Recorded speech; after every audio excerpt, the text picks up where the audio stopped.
Our reading today is the first part of John's versions of the Easter story. Like Mark's version, it is Mary Magdalene who first comes to the tomb, but this time she is alone, and she runs to tell the disciples that Jesus is missing. It is interesting that the two disciples that go to the tomb are Peter and one called only the other disciple. Biblical scholars have spent considerable time and energy trying to figure out which disciple this must be, because John says he's the one whom Jesus loved.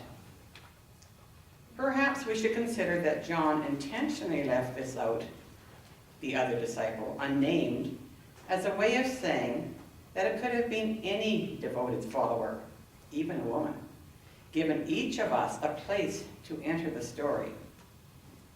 As the story unfolds, it seems that the other disciple believed because the body was gone. Peter is unchanged, and Mary believes once she has an encounter with Jesus. From a literal perspective, we might conclude that true belief requires some kind of evidence.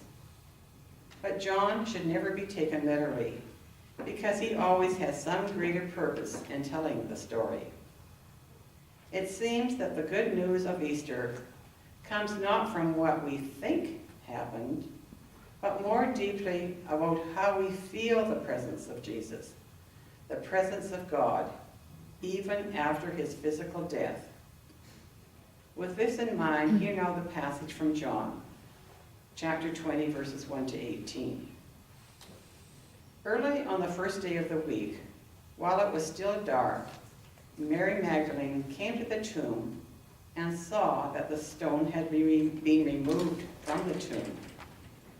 So she ran and went to Peter and the other disciple, the one whom Jesus loved, and said to them, "They have taken the Lord out of the tomb, and we do not know where they have laid him."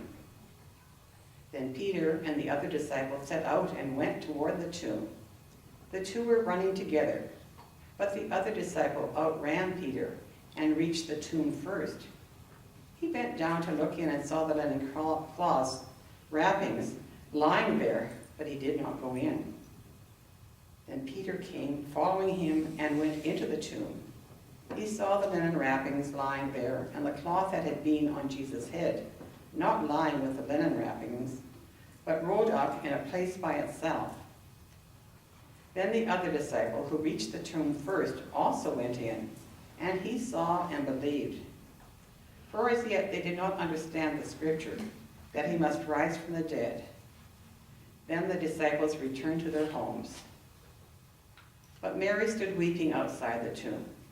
As she wept, she bent over to look into the tomb, and she saw two angels in white, sitting where the body of Jesus had been lying, one at the head and the other at the feet.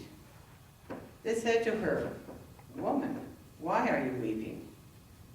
She said to them, "They have taken away my Lord, and I do not know where they have laid him." When she said this, she turned around and saw Jesus standing there, but she did not know that it was Jesus. Jesus said to her, "Mary." She turned and said to him, "Teacher." Mary Magdalene went and announced to the disciples, "I have seen the Lord." Hear what the Spirit is saying to the church.